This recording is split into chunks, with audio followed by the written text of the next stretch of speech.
I'm Jeff Beals. I'm a high school teacher in Woodstock, and I'm a former United States diplomat, and I'm running for Congress to represent us here in the 19th Congressional District. Awesome. So, you work in Woodstock as a high school teacher. What do you teach? I teach high school history and civics. Okay. How long have you done that? This is the second year. And then you said you were a former diplomat? I was a United States diplomat before that, yeah. How long did you do that for? My career in the U.S. government lasted about a decade. I started my career way back when. First I was an intern at the State Department, and then I went on to be a graduate fellow at the CIA under the Clinton administration.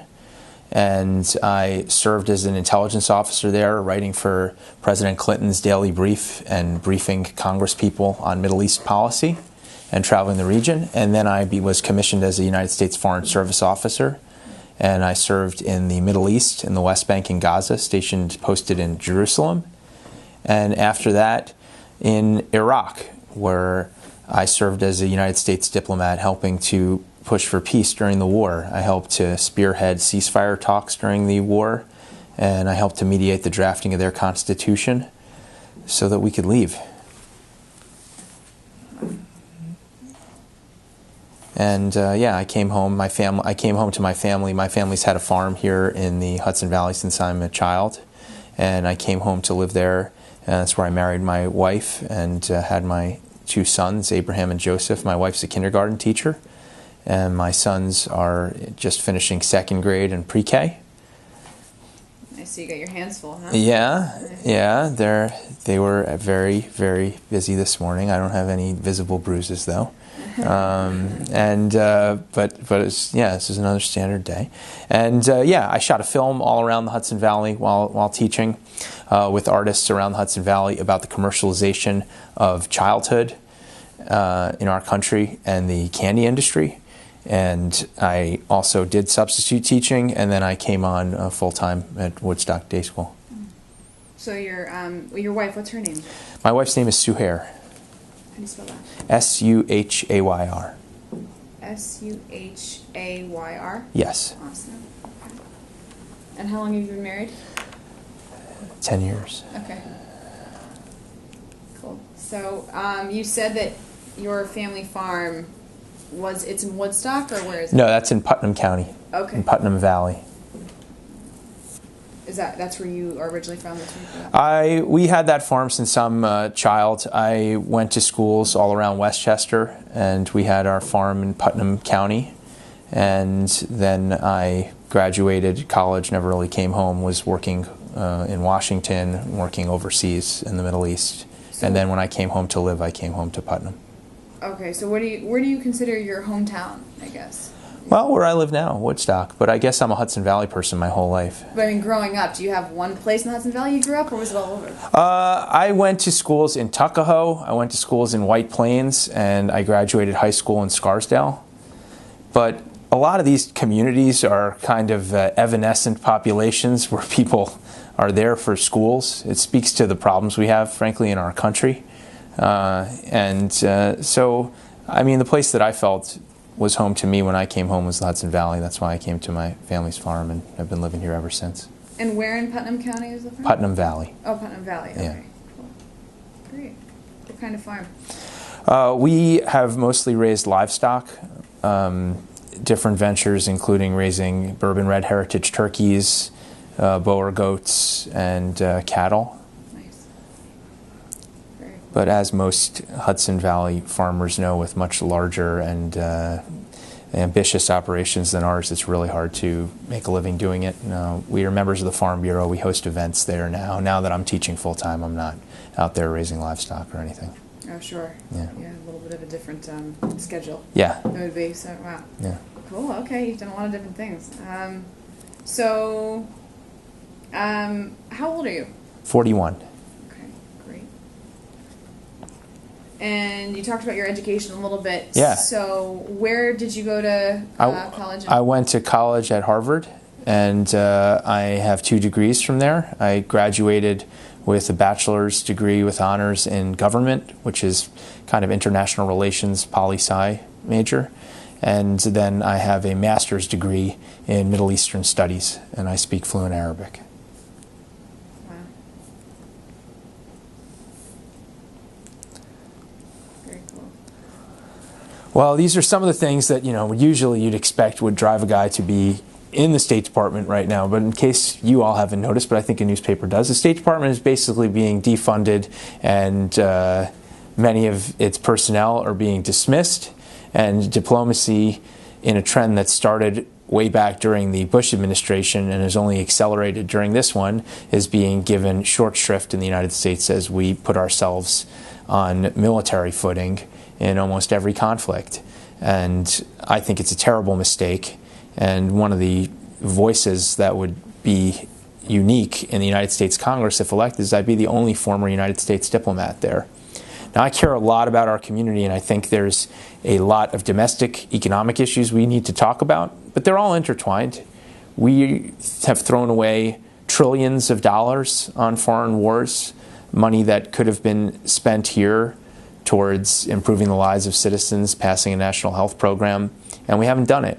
And I think we've also had Congress people that have been ill-equipped to stop a march to war or to speak out against it, because they didn't have the background and they didn't have the expertise, but I do. And I'd be a very loud voice for us on that if in Congress, and I think we need that voice.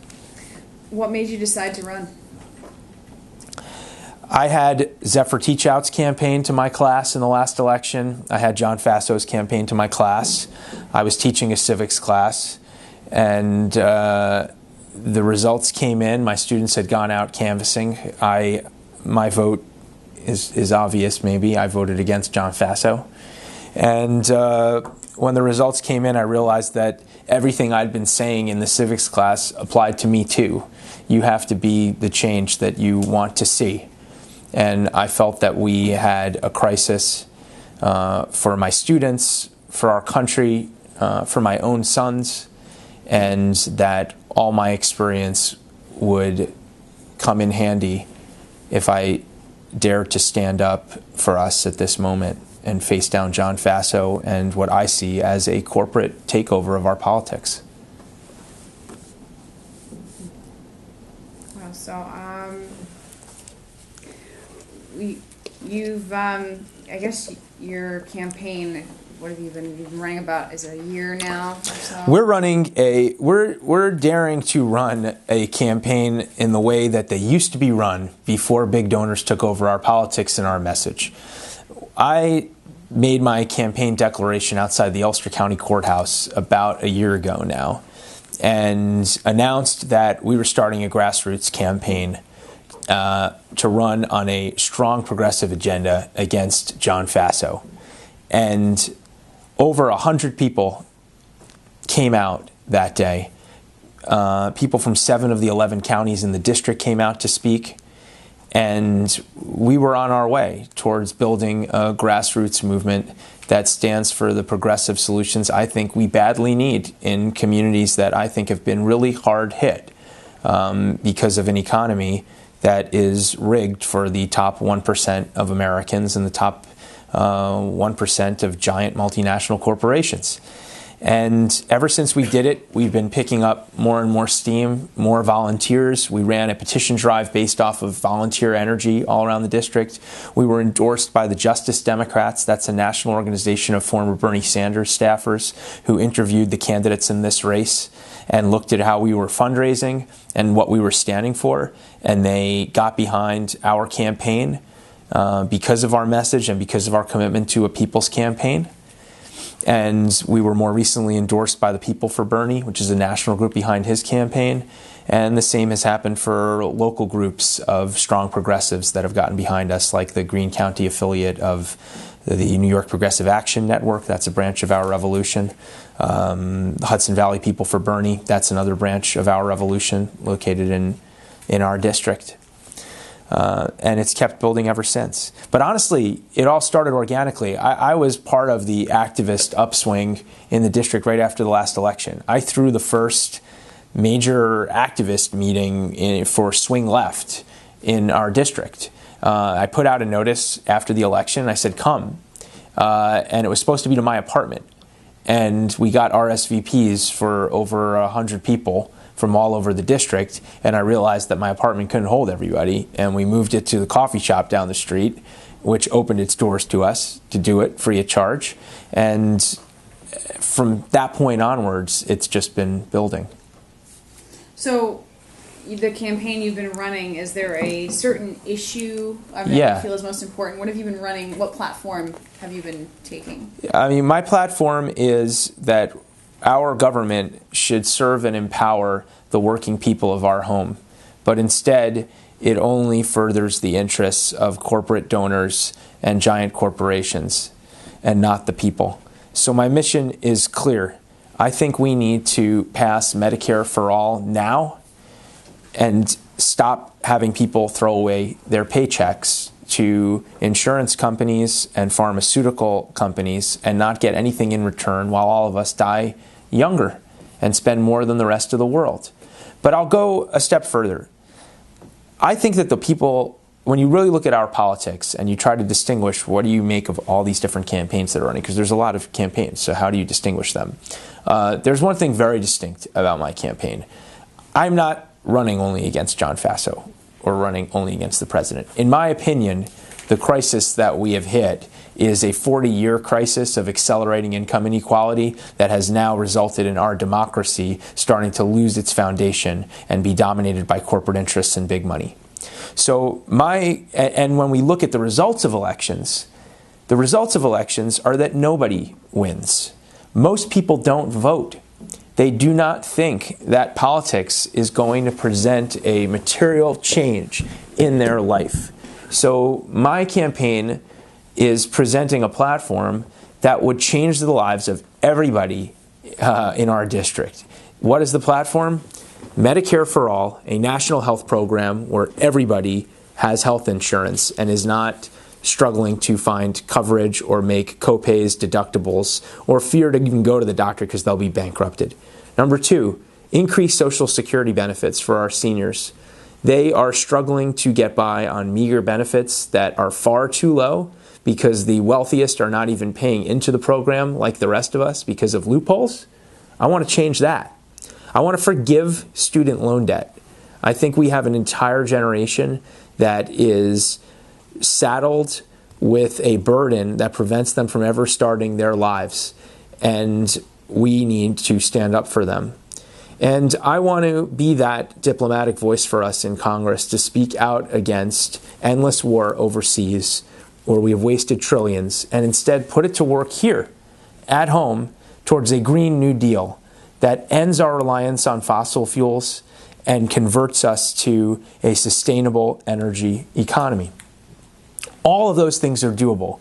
And the weirdest thing when I look at politics is if you have that platform and you poll it and you ask people in the streets, you find a vast majority of people behind it. Not only that, you find that there's been a majority behind it for a long time. So it raises this question, why haven't we ever done anything about it?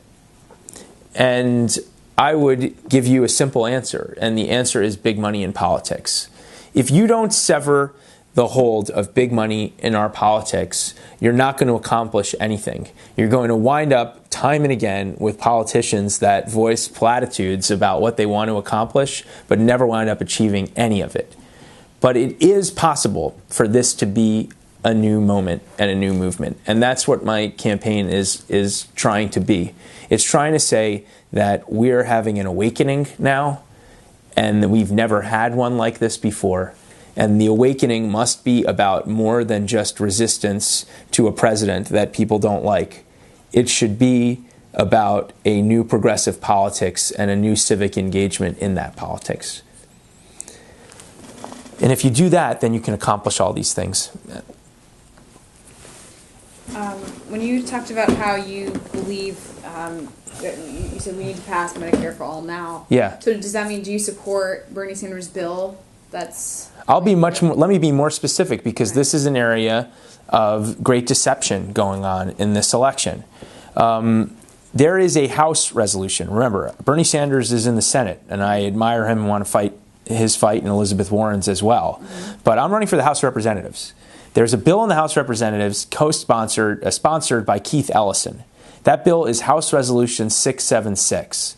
There are 121 Democrats in the House who support that bill and are signing on as co-sponsors to it.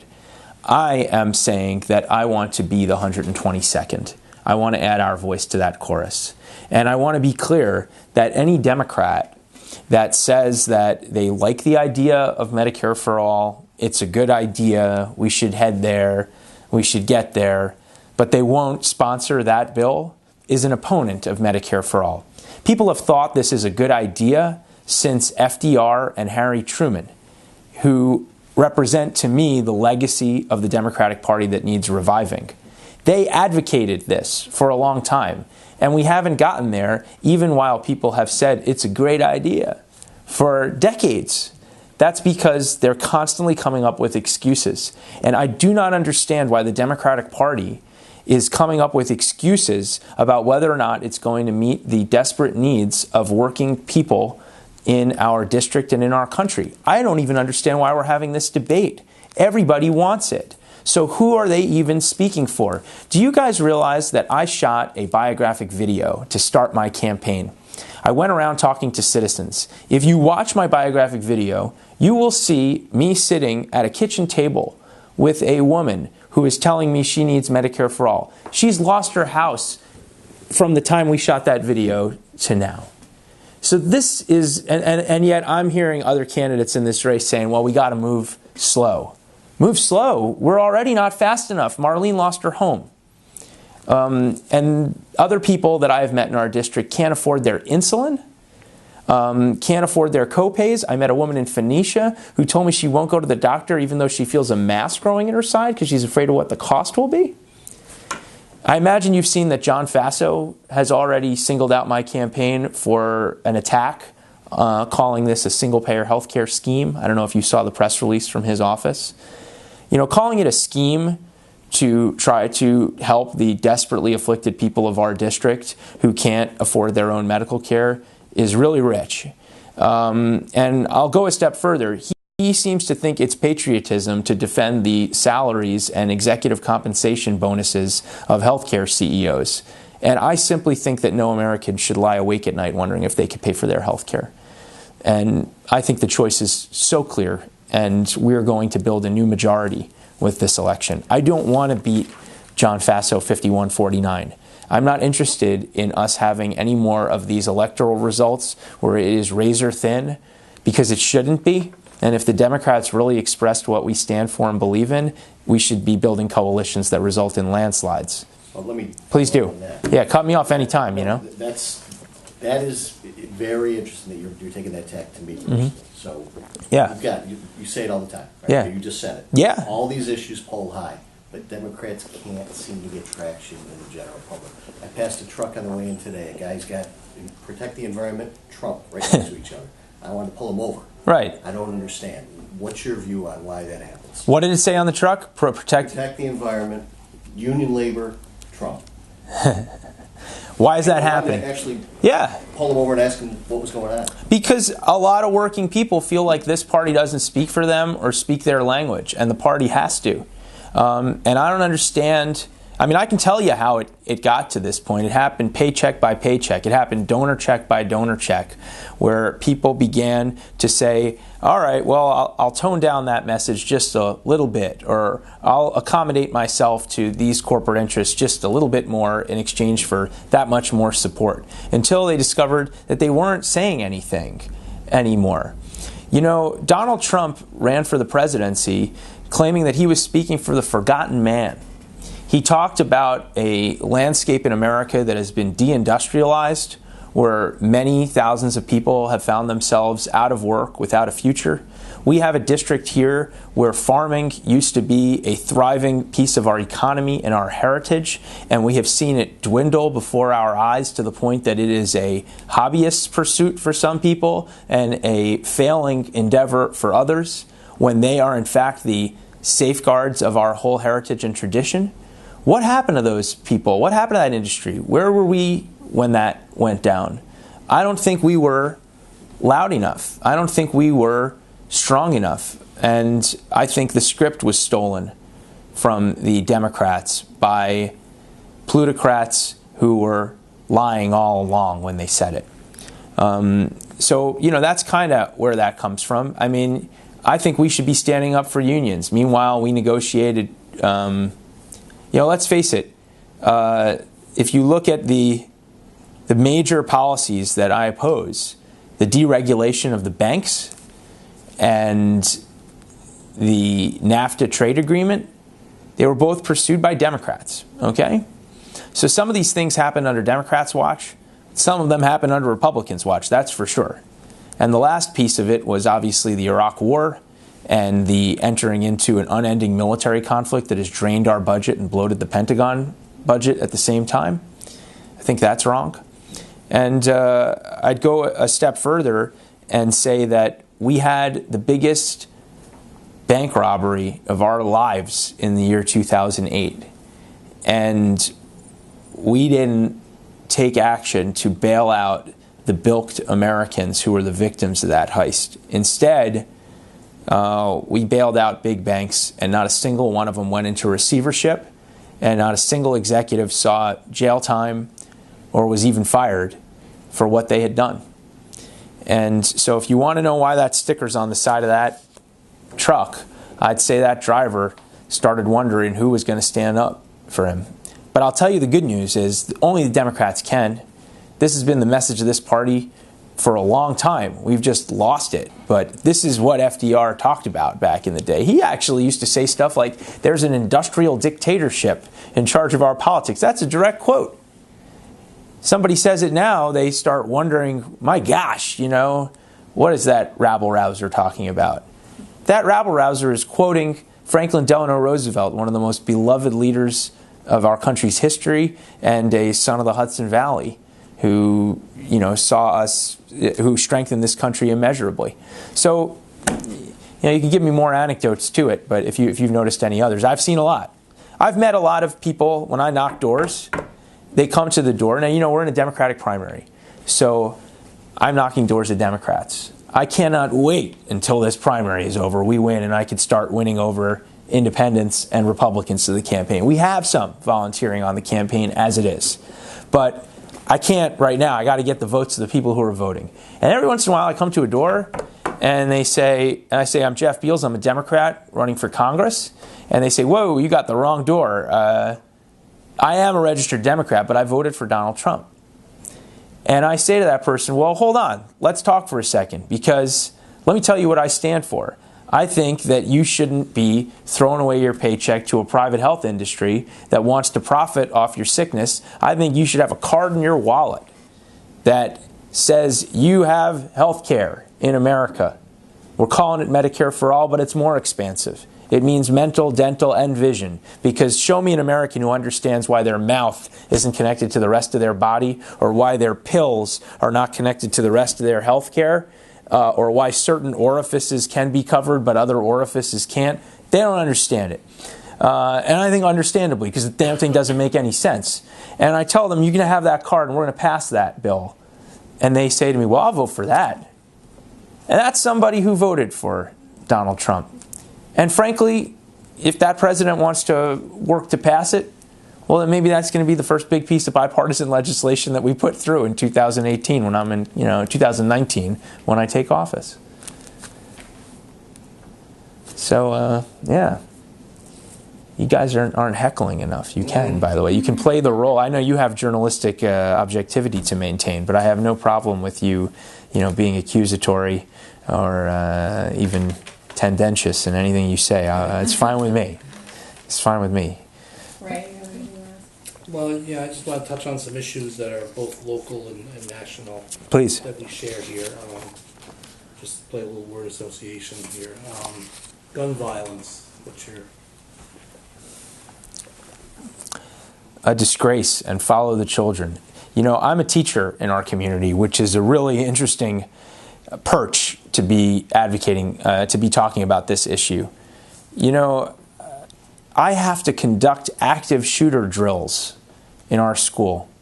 I have to crowd the children into small rooms and ask them to be quiet until we get the all clear sign. I have to be complicit in a situation where we're traumatizing kids. And it's not like my parents' generation, where duck and cover was their reality, but the nukes never fell. This is a situation where there's a headline every few weeks of an actual shooting that makes it extremely real to them and frightening. So I think we should follow their lead on this, and they did walk out of my class and of our school, and I admired them for that. So I support a ban on assault weapons. I support universal background checks, closing the gun show loophole, and also, more importantly, opening the books so that gun manufacturers can be sued for the damage they're doing. We did that with the cigarette industry, and it worked, and we could do it here too. But I'll also tell you that, we have guns on my family's farm. I know a gun is a tool on a farm. This has nothing to do with coming for people's guns. I'm coming for John Faso. And I'll add to it that we are so tired of hearing thoughts and prayers after these tragedies. And I'll add to it that I'm not that interested in Democrats who want to take action and stop these thoughts and prayers, but they're still offering thoughts and prayers to people who are dying and going bankrupt because of our predatory health system. So I've kind of watched in a little bit of amazement during this election while candidates who are not willing to take action on the key progressive causes of our time that are costing us lives in great numbers are attempting to take this issue and use it to distract people from their inaction on the other vital issues of our time. And one of them is healthcare, another one of them is climate breakdown. How about immigration? What do you think what needs to be done there, and what would you support if you were elected?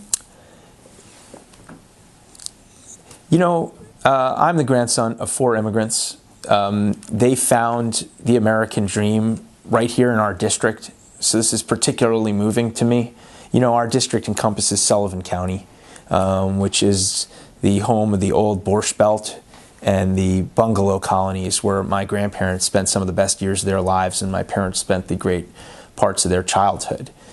And, I grew up in a home where other languages were spoken and thought that was normal and take pride in it as an American. It's been startling also in this race to, I think because of the constant nativism and hate-mongering from John Faso and the Republicans, too many Democrats have been thrown back on their heels attempting to prove their endless ancestry in New York at a time when we're supposed to be standing up for the rights of all New Yorkers, irrespective of their ancestry. I go back 3 generations. I don't go back any more than that, my grandparents, because they were all in Europe. Everybody was killed. We were uprooted. I don't think that makes me less of a citizen. I think it makes me more of an American. I think that's the quintessential American story, and I'm still tied to it so closely that I don't even know anything about my great-grandparents other than one smuggled photo that exists of old Matisyahu, who's my brother's name for. But let me just say I think we're so off base on this immigrant issue. Number one, in ever implying that anybody is less of a citizen. Number two, in acting as if immigrants are less than Americans when in fact they are Americans. Number three, this issue has to be understood as another piece of the delirium of post 9/11 America. ICE was formed. I saw this happen. I was in the United States government when 9/11 hit. And I saw the United States create ICE and frame it as a national security agency under Homeland Security. Never before had we looked at immigration in this way. It was not a national security issue. It's an issue. Every country should control its own borders. I have no issue with that. And should have immigration laws, absolutely. But the concept that we have some dark threat from immigration as opposed to a deep strength is totally misguided. This country is not going to be brought down by Muslims or terrorists or immigrants. It's going to be brought down by unbridled corporate greed. That's what could take down America. That's what I'm worried about. So I believe all the dreamers are citizens. It's a matter of paperwork, and I believe we should find a path to citizenship for the Americans that are undocumented in this country. And yeah, I think that's an issue where I will never succumb to fear-mongering or see our communities torn up.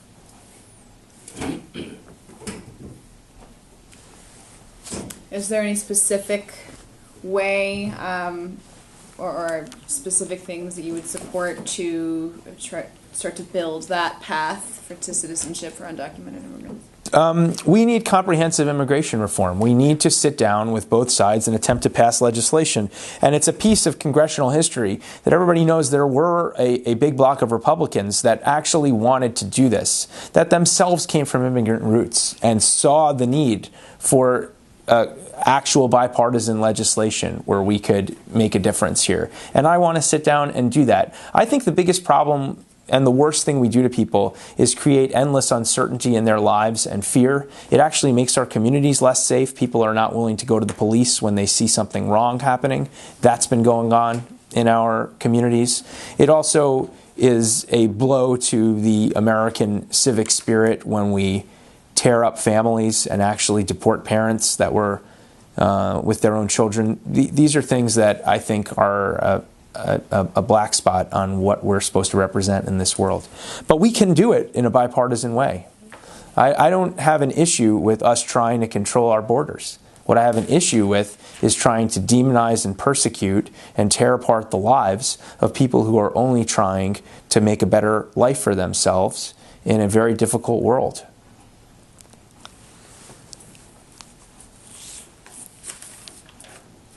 Switch back to foreign policy for a minute. Yeah, please. Historic time, obviously, right now. Totally. Korea.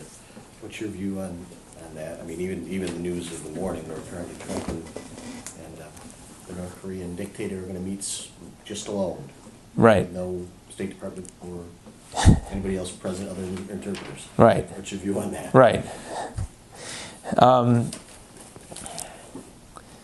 You know, as I mentioned, I think it's a very profound time to be running for office as a former United States diplomat at a time when not only have diplomats been sidelined, but the State Department has seen its funding cut and then seen its Secretary of State replaced with first an Exxon Mobil executive and now a right-wing a right-wing hawk with no diplomatic experience, who previously was heading the CIA. I've never seen this type of mismanagement and this type of neglect of a vital piece of United States power and influence. So from the start, I support diplomatic initiatives, and I think it's a great idea to try to seek a diplomatic exit from the stalemate in Korea, which is one of the hot spots on the globe and, of course, a cause of great insecurity for so many people. But they haven't done that. We had a missile scare in Hawaii, which had people running for cover thinking that a nuclear war was breaking out. That is what this type of mismanagement of our foreign policy has led to. We also are throwing away vital tools of American influence in negotiations when we haphazardly arrange summits without any preparation or with any preliminary negotiations. For the United States president to sit down with the leader of North Korea is an enormous concession by the American government. I'm not saying you can't make that concession, But usually you make them when you get something in exchange. But the supposed deal maker didn't make a deal. In fact, he gave away a tremendous boon to the North Korean leader with very uncertain results and no clear preparation. So, you know, there's a way to do these things. We're not doing it that way. I hope it's clear that I believe that enormous things are possible diplomatically for the United States. There is no other country on this earth that has the credibility, power, and heritage to act as a leader on the world stage. And I've experienced it so many times directly. I mean, I'd be in meetings like this with foreign diplomats, and it was always amazing to me how you could have the most, you'd have like the table be crowded with Iraqis and foreign diplomats from every embassy. All I ever wanted to do in whatever country I was in was talk to the Americans, okay? It doesn't matter how qualified the other guys were. They knew that we were not going to play the old colonial games with them, that we were possibly going to be somebody that would hear them out. And I believe enormous things are possible. I believe it's possible for us to have peace in Israel and Palestine. But I believe we've squandered it because of a neglect of our diplomatic role in the world. So I think that even the state of the Middle East doesn't have to be what it is. So yeah, if you want more on foreign policy, I'll talk it, but you know, don't want to dominate it. Yeah. Well, let's just keep going though with tariffs, because that's Please. the way is foreign policy. Yeah. Your view on what's happening now. Yeah.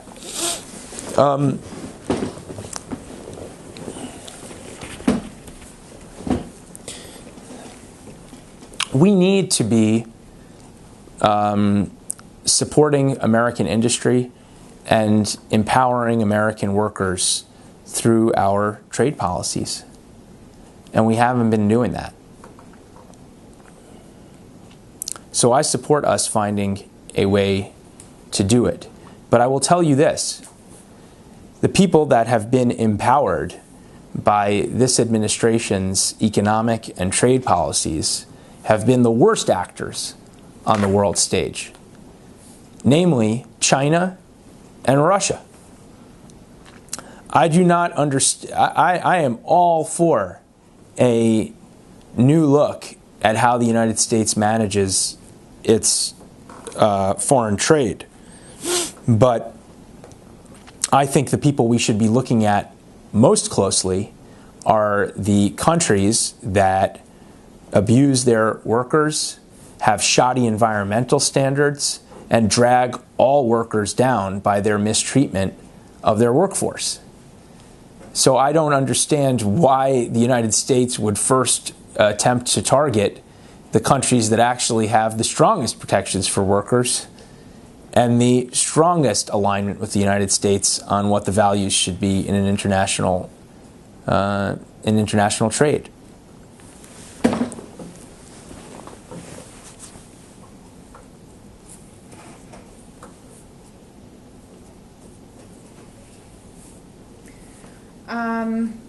How about the governor's race here in the state coming up? Have you endorsed anyone or thought about who you're supporting for governor?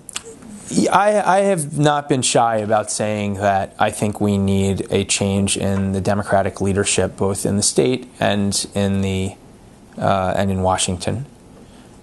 And that is not to take away from my desire to have Democrats rise, but I do believe that we need to reground ourselves in what this party is about and break the ties that have connected us to the financial sector and policies that are hurting working Americans, and start regrounding ourselves as a party for working people against corporate interests. You know, you've probably seen some of these lawn signs up around the district. They say it. I'm not shy about saying it. Fight corporate power. I do believe that we have so many different issues. Like it seems like this just endless array. Like, oh man, what are you going to say about the environment? What are you going to say about healthcare? What are you going to say about education? What if they were all connected to one problem, and the problem was corporate power? Because they are. Why is student loan debt over $1 trillion? And why is it that when I come in, even with Democrats, and I had a conversation like this just the other day with some Democrats, and I said, we need to forgive student loan debt. And they said to me, forgive student loan debt? They said, do you know how much student loan debt there is? And I said, yeah, there's about $1.4 trillion in student loan debt. And they said, you want to forgive it? And I say, they just passed a tax scam giveaway in the United States Congress that gave over $1 trillion to big corporations who are not paying United States taxes and are completely evading our system while pulling in enormous benefits. Why, as a country, can't we reground ourselves and put the priority towards our young people? Why is that a strange thing to advocate? And yet it's not strange for somebody to advocate giant multinational corporations not paying a dime. And do you know that Amazon in 2017 paid zero in taxes? They got over $600 million in refunds. So that's the way our economy is rigged right now. And our United States government is profiting off of student loans, off of high interest rates on student loans. I can't think of anything more depressing than a government filling its coffers with the pennies of its next generation's meager savings. That's just devastating to me. And I was just knocking doors in Chatham just the other day, and I met a young woman who said to me, she says, me and my husband, we earn over $80,000 together a year, and we're living in this rented apartment because we have such a high student loan burden that we're not even dreaming of getting out of here. How is that possible? How did we let down a generation in that way? How did these things become normal? One of the biggest pieces of my campaign that makes you feel a little bit weird saying it, but I'm trying to tell people that so many of the things in our lives right now that seem normal are not normal. It's not normal for there to be student loan debt at this level, or for a college education to put somebody in the tank for years of their lives. My parents didn't have any of those debts. They barely had any money they had to put forward for their education at a public university at all. So that. How about jobs? It's not normal that people should have to work more than one job. That's totally bizarre and wrong. Any job that you work full-time should afford you a home, health care for your family, a car, money put away for retirement, and money left over on the side. And if your job doesn't allow you to do that, then the economy is rigged against you. And that's not, by the way, to take issue with every employer who employs people in that manner. There's not enough money here to do better. And that's why these are systemic things and why I'm running for United States Congress and I'm not running for mayor. We need to get over into the cockpit there and figure out how we've let things slide to this point. The weather's not normal either, by the way. Literally, the weather's not normal.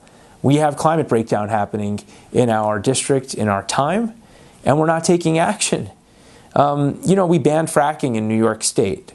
You probably know about that. But do you all know that every year since we banned fracking, we've imported more frack gas from outside New York to feed a frack gas infrastructure that we're building up here?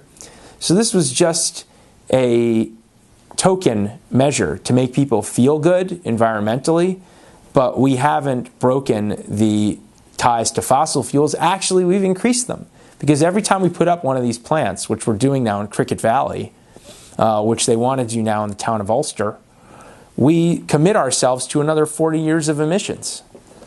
How can we do that? It's unconscionable at this moment. And the worst part about it is it's also a wasted opportunity.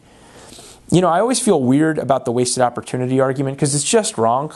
But this reminds me of how when I was a diplomat and people would argue about torture, And they would make the point, we shouldn't torture, it was the most devastating moment of my government career when I found out the United States had committed torture, and I spoke out against it and still can't believe that we reached that point as a country.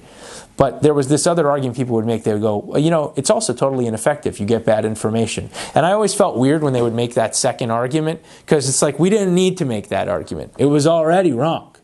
But the truth applies to our environmental steps as well. It's totally wrong and unconscionable to sacrifice posterity by failing to take action on climate breakdown that is resulting in a less inhabitable planet. But it's also just a bad missed opportunity, because we should put forward a Green New Deal, giving anybody that wants it work towards building a green infrastructure in our country right now. You might have heard me say that I support a federal jobs guarantee. Let me be clear what that means. FDR once advocated this in the days of the Works Progress Administration. The idea behind it was very simple. You have work that needs doing. Make sure that it gets done. We have seniors that need care and they're not getting it. We have parks that need building, infrastructure and roads that need repair, all of which will redound to our benefit tremendously in our economy if we took action. But we don't. And if we did, we would reap the rewards. So it sounds like a big thing, but it's actually an enormous boon. Every one of the millions of unemployed Americans or underemployed Americans are actually a terrible drag on our economy, because they are not earning a wage, they're not doing something productive, and they're not even putting into our tax base to build up a better society. Someone else, yeah. Talking about you said you want a Green New Deal. Yeah. Do you have what is your vision for that specifically? The largest increasing field in the United States right now is wind turbine technician, okay? That's the best new profession. So I would tell you two things. We need to be training and employing people to build up solar and wind infrastructure in our homes. But the most immediate first step is we need to be helping people to improve the energy efficiency of their homes by allowing them to have, through the energy companies and through grants that we provide, to increase the energy efficiency of where they live. This will put people to work right away. It'll put to work plumbers moving radiators off of walls, contractors getting this job done, and it will have an immediate impact on our economy, because every dollar that we spend on these fossil fuels to heat our homes, which we spend by the tens of millions in our district, just leaves and it never comes back. Actually, it does come back. You know how it comes back? It reaches the pockets of the Koch brothers, and then the Koch brothers take that money and put it for a dark money campaign to promote John Faso as the congressperson for NY-19, as wages keep dropping here and the environment continues to degrade. And that's what's been going on, and I want to break that cycle.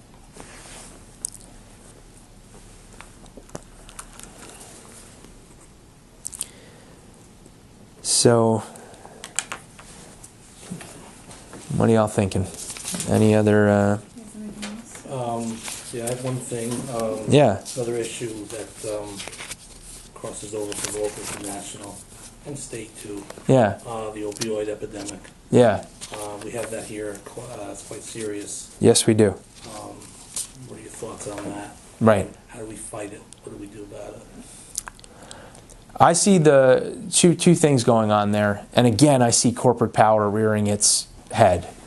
You know, this opioid epidemic is, first of all, a crisis of despair. A generation that can't get ahead is falling victim to drugs that alleviate the pain. And that's the deepest pain. Number two, they're being preyed on by a pharmaceutical industry that is marketing these products and faces no criminal consequences for misleading marketing and essentially drug dealing. That's what they're doing. Companies like Purdue Pharmaceutical, like the Sackler family, have grown rich to the point of billions of dollars while shipping out these pills all across this country by the millions and not facing any criminal consequences for the terrible havoc that it wreaks on our communities. So that's one thing. I'll name another. We, right now, are treating as a crime something that is actually a crisis of addiction. You might know about the Peter Volkmann's effort in Chatham. I thought that was a model idea, which is, why are we not allowing people to get treatment? Why are we criminalizing addiction? That's the way we have to be tackling this crisis. And frankly, people like John Faso, to me, are endlessly offering thoughts and prayers and never taking action. Do you know that one of these drug companies put forward over 1 million pills to a town of 400 people in West Virginia? They know that they are drug dealing. They know they're doing it, but they face no consequence. I made a policy announcement for my campaign a couple weeks ago from my classroom where I said I support a bill put forward by Senator Bernie Sanders to hold the executives of opioid manufacturers, to hold opioid manufacturing executives criminally responsible for the consequences of drug dealing, and for their fines to be levied at a measure that matches the executive compensation packages that they are getting for this work. I think it's an obvious piece of legislation. I would like to see it move forward. I think there's simply a culture of impunity in corporate America that allows them to reap these profits with no consequence. You know, all this can sound dark, but I hope it's clear that I'm very hopeful about all of this, because I think we're having an awakening right now, and I think this is the place where that awakening can and should happen. You know, this is the home of FDR.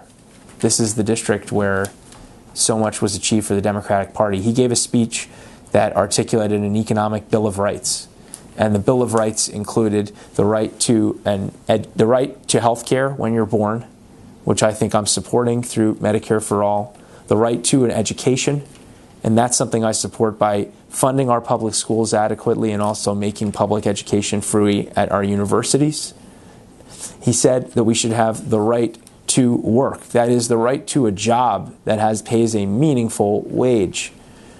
That's what I'm supporting also by taking on these giant banks and these giant mega corporations that have bankrupted our small businesses.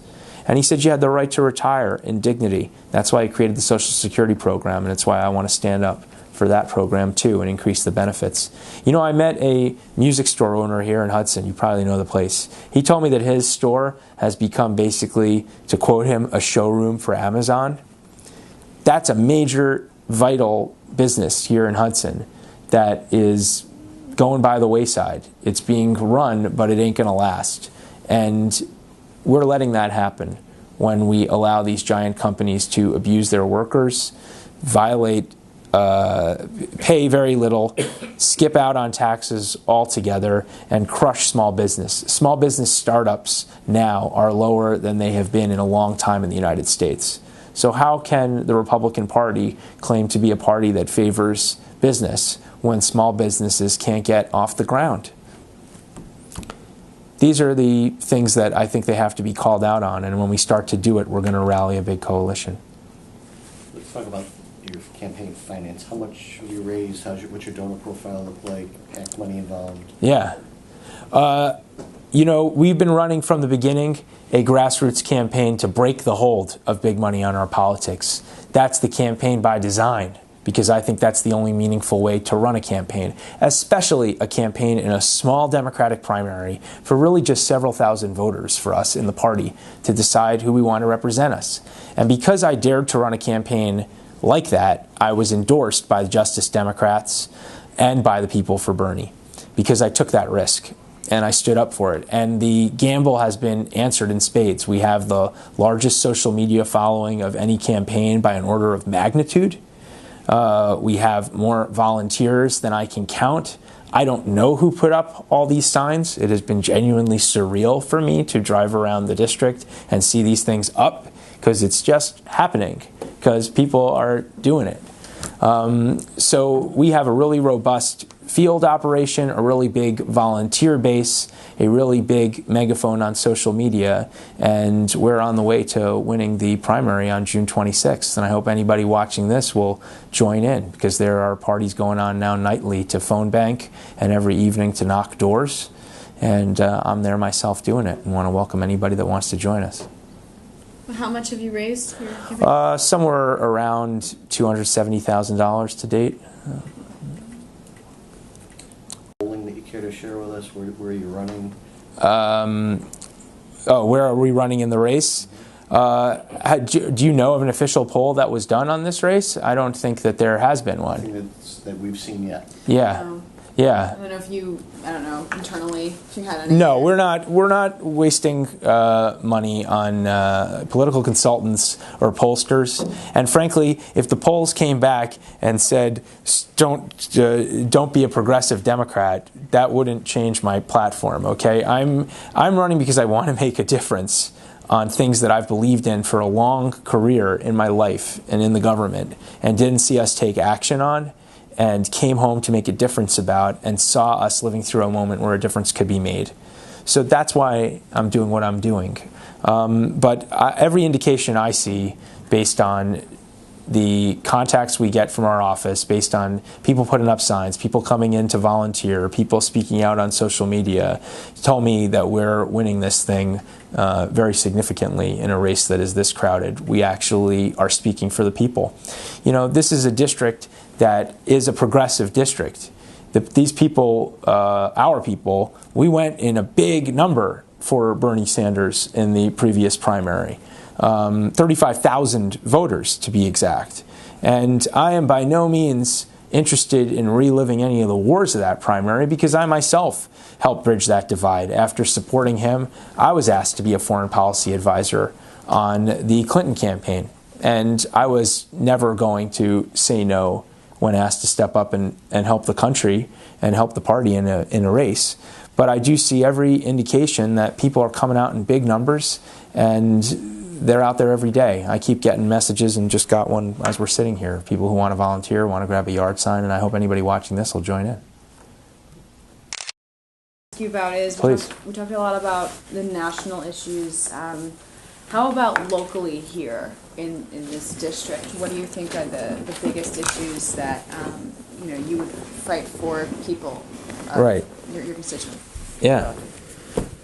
I don't see this, big division between national and local, in that the local issues are tied to national causes. Okay, when we talk about the inability of people to get by on the wages they have, that's because they are throwing them out to the health industry that is profiteering off of sick people in our district. That's part of my life too. I have spent.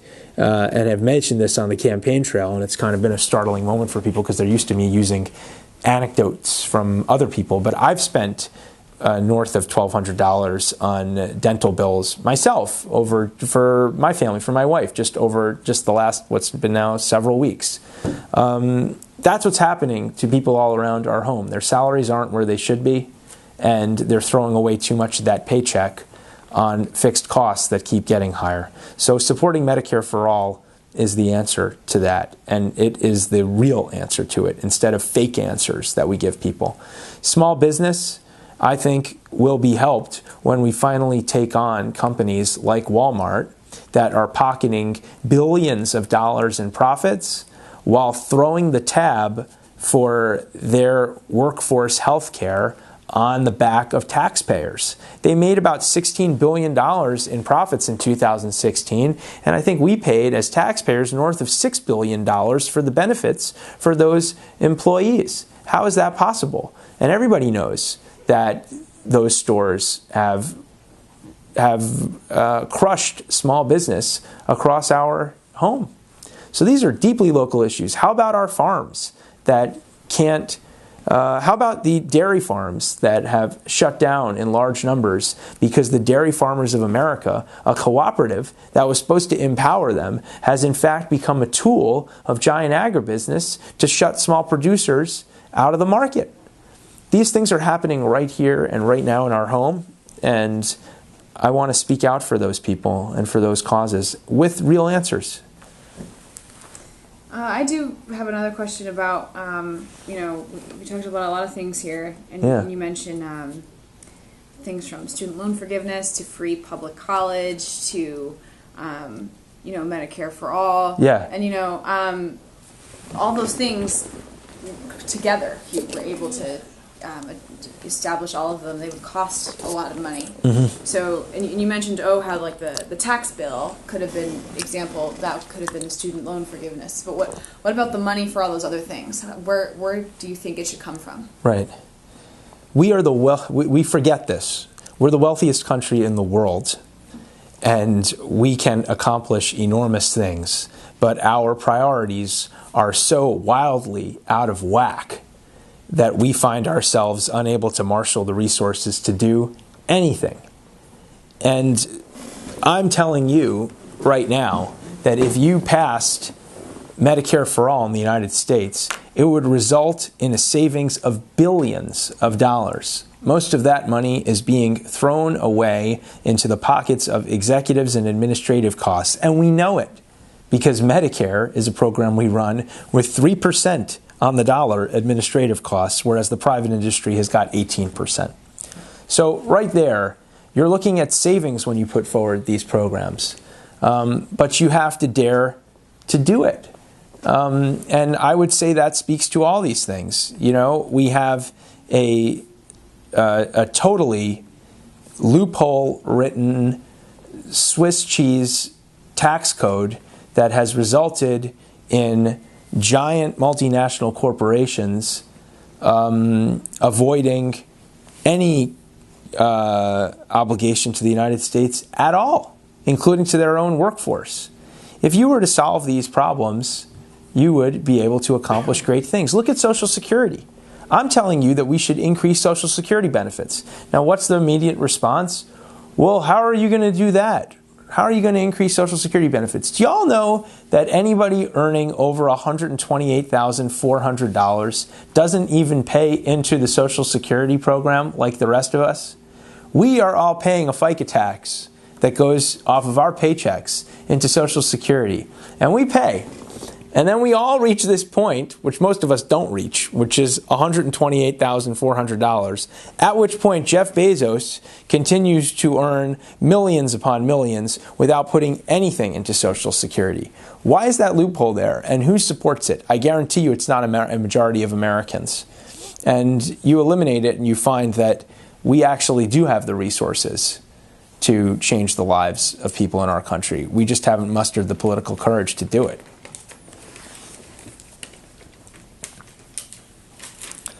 Same thing goes for student loans. I just want to be clear. These young people, like that woman that I mentioned to you over in Chatham, she's living in a rented apartment. Does everybody understand that she has the money to buy a home? She's earning over $80,000 a year with her husband. That's actually higher than average. Is she buying a home? Is she paying into the property taxes directly? Is she able to function economically as a fully contributing citizen in Chatham? It's pretty hard for her. That's not anything down on renters. It's just a point about what happens when you prevent people from spending their income where it can actually help the local economy. Instead, that money is going to some bank executive's interest vig. All right. Anything else? I'm good. We forgot, or you'd want to add before we wrap up? Let's see. I mean, you haven't. I assume if you haven't. Let me see here. I guess I just want to make a point about the urgency of this moment. We had a crisis in 2008, and there was supposed to be a course correction, but there wasn't. And this is something that I can tell you that I speak to from experience. I've seen a lot of disasters go down in my life in the United States government.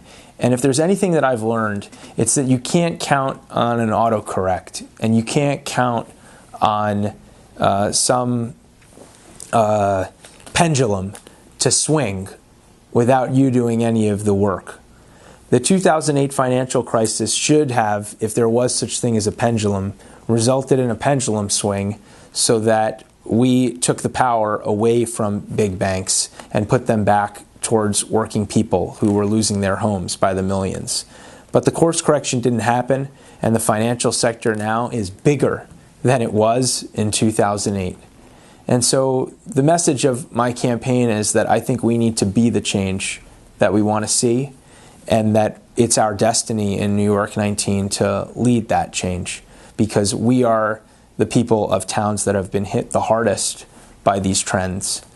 And we have to speak out the loudest because we're in that position. So I'm very hopeful that we're about to do that, but it's part of why I believe so much that we have to be bold progressives at this moment, and why I've been so clear in taking a stance like Medicare for All now, standing up for the Off Fossil Fuel Act, which I think is a vital piece of legislation environmentally that other candidates won't take, House Resolution 676, which other candidates won't support, student loan forgiveness, which other candidates won't support, and a vision of America that's inspired by FDR and the legacy of the party that I know will be the ultimate antidote to John Faso. So I hope that's clear, and I think we're on the way to doing it. So thank you for hearing me out. Yeah.